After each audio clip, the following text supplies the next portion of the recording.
Bem-vindos a mais uma conversa aqui no The Deep Dive. Hoje a gente mergulha numa crônica bem específica de Vampiro à Máscara, uma chamada Ecos no Código. Sabe, o cenário é Chicago, que no mundo de vampiro já tem aquela fama, né? História sangrenta, muitos segredos.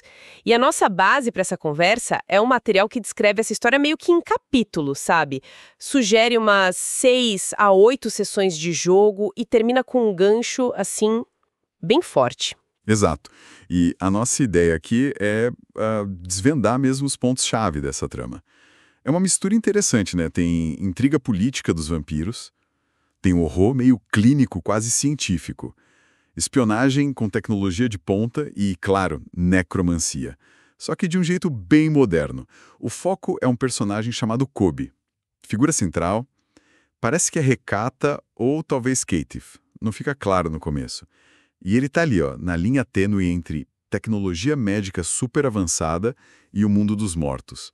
Bem perigoso. E o tom da crônica é curioso, né? Tem esse suspense político, investigação com toque macabro, tecnologia que parece assombrada mesmo, e as regras complicadas da sociedade vampírica ali no meio. Sim, e a premissa inicial já fisga, né? Pensa só.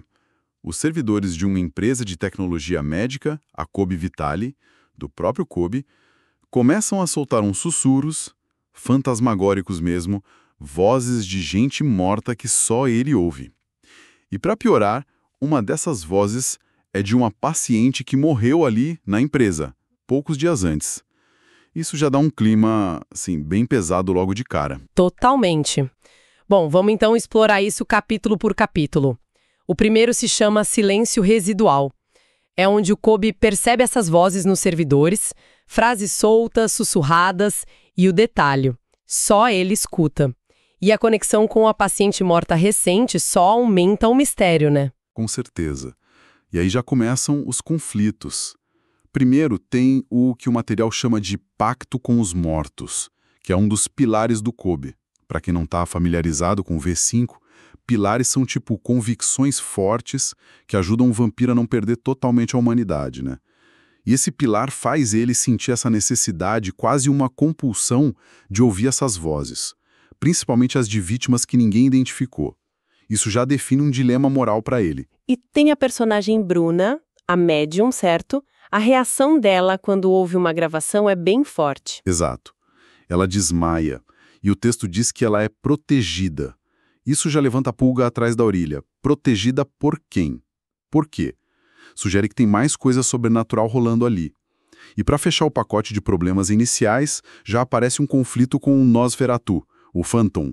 Ele dá um recado bem direto pro Kobe. Você tá abrindo túneis demais. Abrindo túneis demais. Vindo de um Nosferatu, isso soa bem ameaçador, hein?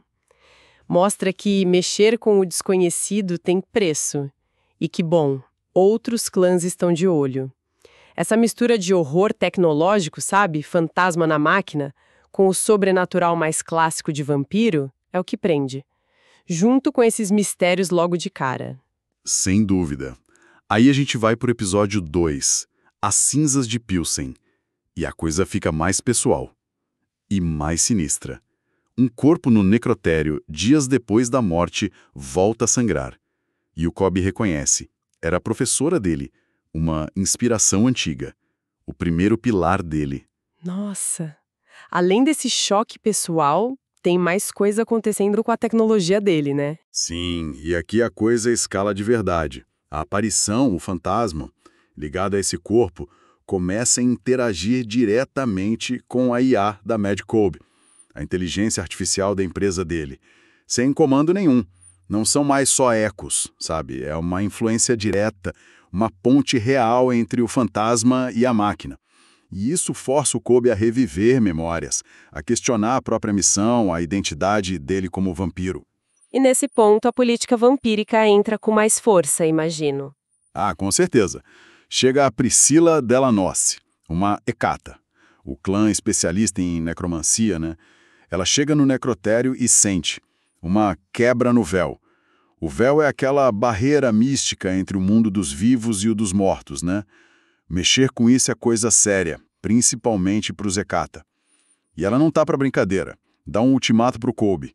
Ou ele para com os experimentos, ou vai encarar o silêncio verdadeiro. Silêncio verdadeiro. Que nome, hein? O material não explica o que é, mas só o nome já assusta. E essa quebra no véu indica que o Cobb está fazendo já está bagunçando o plano espiritual. O conflito pessoal dele fica mais fundo, a tecnologia mais perigosa, e agora tem essa ameaça Hecata. Pressão de todo lado. Exato. E essa pressão explode no mundo físico no episódio 3, Hyde Park em chamas. Agora tem ação mesmo. Um culto tecnofóbico de um tal Father Caleb ataca o hospital onde a Bruna, a médium, está internada. E o ataque é duplo: físico, no hospital, e digital.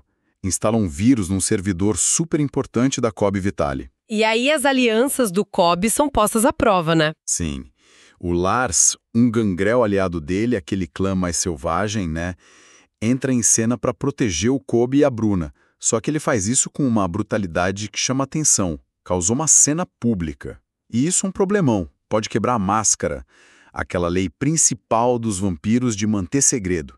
Quebrar a máscara atrai o olho da Camarilla. E ninguém quer isso. E o Cobb fica numa situação impossível. Um dilema terrível. Ele tem que escolher: salva a Bruna, que está ali em perigo real, ou salva o servidor que foi atacado, que tem o que o texto chama de centenas de dados espirituais. Isso testa direto o segundo pilar dele. O futuro da medicina precisa de mim. É uma escolha de sacrifício. Não tem jeito. O que ele escolher vai ter um custo alto. Esse episódio parece ter uma tensão bem alta, misturando ação física com a guerra cibernética, e essa escolha moral do Cobb é angustiante. As consequências vão além do imediato. Mostra bem como as alianças no mundo das trevas têm seu preço, e como ser visto pode ser fatal. E como era de se esperar, depois dessa confusão toda, a Camarilla entra oficialmente no jogo. Episódio 4. A Camarilla assina em sangue. Um ventre, Dr. Hitman, do clã dos líderes manipuladores, chama o Cobb para uma entrevista no hospital. Que, claro, é um interrogatório. E o que eles querem saber exatamente? A tecnologia necromântica dele deve ter acendido um alerta. Exatamente. Querem entender como ele está usando esses dados dos mortos para prever surtos de doenças. Mas, assim, o interesse real da Camarilla é sempre poder controle, né? Como essa tecnologia pode ser usada para manipular o fornecimento de sangue, para influenciar a manada humana. É esse tipo de vantagem estratégica que eles buscam. E o interrogatório não deve ser nada amigável. Nem um pouco. O Cobb é colocado sob dominação, aquele poder mental dos Ventru, por um vampiro mais novo do clã. É um teste para ver se ele aguenta, se consegue esconder a verdade. E ele joga um jogo perigoso. Oferece acesso só às estatísticas gerais da Cobb Vitali para eles, em troca de ajuda para abafar a quebra da máscara que o Lars casou. Mas ele esconde a parte principal, né? Sim, ele mente. Ele omite que a Cobb Vitali está rodando uma IA necromântica que está ficando independente. Ele está blefando feio com a seita mais poderosa. É uma dança política super arriscada, tentando equilibrar o que ele entrega e o que ele esconde para sobreviver. Essa parte mostra bem como a Camarilla opera, né? Coerção, interesse pragmático, busca por controle. A tensão política só aumenta. E essa mentira do Cobb, com certeza vai voltar para assombrá-lo. E talvez comece a voltar no episódio 5, Espelhos Rachados. A investigação leva o Cobb, o Lars e um hacker, o Backdoor, para uma ala abandonada da Wiki, a universidade. São atraídos por umas leituras de energia estranhas. E o que eles acham lá? Mais fantasmas digitais. Tipo isso, mas com um toque histórico. Descobrem fragmentos de um ritual recata antigo na própria arquitetura do lugar. E o mais chocante, acham almas presas digitalmente nos arquivos da universidade, desde os anos 70. Anos 70, almas presas digitalmente naquela época, isso muda bastante coisa. Quer dizer que a ideia não é nova, não foi o Cobb que inventou isso. Exatamente. Uma revelação e tanto. Alguém já fazia isso décadas atrás. E qual a reação do Cobb? Impulsiva, como sempre quando se trata da tecnologia dele. Ele ativa um módulo escondido na Cobb Vitali para tentar decodificar essas almas antigas. O que, obviamente, não vai dar certo sem problemas. Lógico que não. A consequência é imediata. Esses fragmentos de almas antigas começam a se misturar com os perfis dos usuários vivos do sistema Cobb Vitali. Um risco gigantesco de corrupção de dados, perda de controle e sabe-se lá o que mais pode sair dessa mistura. Nossa, esse episódio expande muito a história por trás de tudo. Rituais antigos, fantasmas digitais mais velhos que o próprio Colby, talvez, e mostra essa coisa meio arrogante dele de mexer onde não deve. Assustador pensar nas consequências. E essas consequências levam ele direto para o banco dos réus, no episódio 6, a reunião dos mortos-vivos. O clã Hecata, os guardiões dos segredos da morte, finalmente chamam ele para prestar contas. A reunião é num lugar bem apropriado, um mausoléu digital. O Colby tem que provar que a tecnologia dele de alguma forma honra os mortos. Senão, ele vai ser condenado. Talvez aquele tal silêncio verdadeiro. Imagino que a defesa seja complicada, ainda mais com a IA dando problema. Muito complicada. A própria IA da Colby Vitali começa a agir sozinha, o que atrapalha os argumentos dele.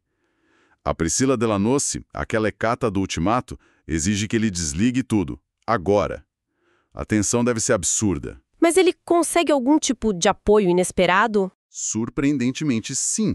Aparece a Viviane Lux, uma toreador do clã dos artistas, E ela defende o Colby. Diz que vê a arte na criação dele, nessa fusão de tecnologia e espírito. Isso é fascinante. Mostra como clãs diferentes podem ver a mesma coisa de formas totalmente opostas, baseado nas suas próprias visões de mundo. Uma toreadora achando arte na necromancia digital. Interessante mesmo. E qual é a cartada final do Colby encurralado desse jeito? Ele propõe uma coisa assim, muito ousada e eticamente bem complicada. Fazer um ritual de consentimento digital dos mortos. E usar a Bruna, a médium, como canal para conseguir essa permissão do além. É uma solução desesperada, super arriscada e que bota a Bruna num perigo enorme. Caramba, é o confronto direto com o Hecata. A IA virando quase um personagem à parte. E essa solução do Colby é andar na corda bamba, tanto ética quanto sobrenaturalmente. Que situação! E essa situação toda meio que explode numa escala global no episódio 7, Luz no Véu. Parece o final, mas talvez seja só o começo de algo ainda maior. A Colby Vitali lança um módulo novo que, segundo o texto, se conecta diretamente ao véu. A consequência é imediata e mundial. Médicos mortais no mundo todo começam a ter sonhos super vívidos com pacientes que já morreram. Isso. Nossa, gigantesco. A tecnologia dele rasgou uma barreira fundamental em escala global. E as consequências para ele e para o mundo vampírico. Para o Colby, o custo pessoal é altíssimo. Ele vira tipo um oráculo do hospital, sabe? Uma fonte de saber dos mortos. Mas a humanidade dele está indo embora, se esvaindo. No mundo vampírico, as reações são tensas. A Camarilla reconhece ele, mas com medo. Os Hecata ficam quietos, mas observando. Os Nosferatu, lembrando do aviso lá do Phantom, preparam um ataque. Ele mexeu com tudo. E ainda tem aquela reviravolta no final, o e-mail. Ah, sim. Do nada aparece um e-mail anônimo no servidor do Colby. Uma frase só. Você nunca foi Ketif. Uau! Peraí. Se ele não é Ketif, sem clã, então ele tem uma linhagem. Isso muda tudo sobre quem ele é, o lugar dele na sociedade dos vampiros. Que final de episódio! Deixa tudo no ar. E esse final aberto leva direto para o gancho que o material sugere, o episódio extra Código Giovanni. A história não acaba ali, claro. Um Hecata ancião procura o Colby, com uma revelação assim, bombástica. Mais bombástica que o e-mail? O que pode ser? Ele revela que a IA do Colby, sem querer, recriou uma variação de um ritual antigo e muito poderoso, ligado aos Giovanni, aquela família necromante italiana que foi parte importante da formação dos Hecata. O ritual é o de invocação de Domini. Basicamente, a máquina do Colby virou um canal funcional com o mundo dos mortos, replicando magia antiga com código de programação. Caramba! Isso conecta a tecnologia dele direto com a história mais funda dos Hecata, dos Giovanni. Que possibilidades isso abre? São possibilidades bem dramáticas e arriscadas. O COBE poderia talvez, sem querer, despertar um Giovanni antigo e poderoso que estava preso ou perdido na rede digital, um fantasma na máquina com poder de verdade. Ou, sei lá, numa busca doida por poder ou imortalidade, ele poderia tentar fundir a própria consciência com a IA, virar algo além da não-vida, mas arriscando a loucura total. Ou talvez um caminho mais de sacrifício. Sim, essa seria a terceira opção, talvez a mais trágica. Ele poderia escolher apagar tudo. A tecnologia, os dados, o legado dele, para proteger os vivos, para proteger o véu que ele mesmo ajudou a rasgar. As apostas são altíssimas, e a escolha dele definiria o futuro. Dele e talvez dessa interação toda entre tecnologia e morte no mundo das trevas. Que viagem, hein? Recapitulando um pouco, Ecos no Código parece pegar temas bem atuais e jogar dentro do cenário gótico punk de vampiro, né? Essa mistura de tecnologia super avançada com necromancia antiga é o ponto central. Exatamente. A gente vê como essa inovação mexe com a política complicada dos vampiros em Chicago. Força os clãs, as seitas, a reagir. E a gente acompanha o horror pessoal do Cobb, lidando com o passado, com a identidade dele que é incerta e com as consequências gigantescas da ambição dele. A tecnologia aqui não é só uma ferramenta, sabe? É um gatilho para conflito, interno e externo. E é uma mistura de gêneros interessante também. Tem um horror clínico, de hospital, de dados médicos sendo usados de forma estranha. Tem a espionagem tecnológica com hacker, IA, o drama político das seitas tentando controlar ou destruir isso, e a tragédia pessoal do Cobb e de quem ele leva junto, como a Bruna e o Lars. Deixa uma reflexão final bem provocadora. A crônica usa essa necromancia tecnológica para borrar as linhas entre vida, morte e o digital de um jeito muito forte, pensando no nosso mundo com tecnologias que mexem com nossos dados mais íntimos, até biológicos, mesmo que a gente não vá falar com os mortos. Que outras barreiras a gente está quebrando sem nem perceber. Que ecos de informação antiga, que fantasmas de dados esquecidos podem estar lá, adormecidos nos sistemas, esperando só o algoritmo certo ou o bug certo para acordar e interagir com a gente de formas que a gente nem imagina. A história do Cobb, nesse sentido, pode ser vista como uma metáfora sombria sobre inovação sem controle e os segredos que a gente prefere manter enterrados, seja digitalmente ou não.